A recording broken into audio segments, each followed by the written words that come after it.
voulons pas de loi ou de réforme, juste des moyens, martèle cet avocat. Pourtant, la réponse du gouvernement semble à contre-courant de cette revendication. Oui, Sébastien Lecornu réunissait ce matin plusieurs ministres à Matignon avant de proposer une énième salve de mesures et de promettre de se pencher sur une énième proposition de loi dans les prochains jours.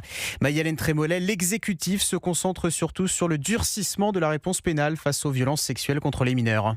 Face à l'indignation unanime de la classe politique, Sébastien Lecornu veut éviter tout procès en inaction. Après une réunion interministérielle dans la matinée, le Premier ministre tente d'apaiser dans l'après-midi un hémicycle surchauffé. Seul le résultat compte et donc il nous faut agir vite. Premier moyen d'agir vite, c'est évidemment de faire la vérité. Moi, je souhaite qu'on avance sans démagogie, sans instrumentalisation, pour apporter une réponse sociétale à un problème de société large. Premier chantier, un renforcement des peines pour les violeurs en série, permettant de condamner à la perpétuité plutôt qu'à la limite de 20 ans prévue à ce jour.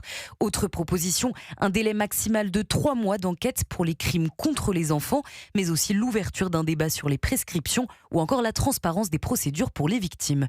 Autant de mesures qui devraient être intégrées dans le projet de loi sur la protection des enfants, examiné par le Parlement dès la mi-juillet. Mais d'ici là, pas question de relâcher la pression. Le locataire de Matignon s'engage également à publier l'intégralité des conclusions de l'enquête dans une dizaine de jours pour tenter d'expliquer ce qu'il s'est réellement passé avant la fin du mois de juin.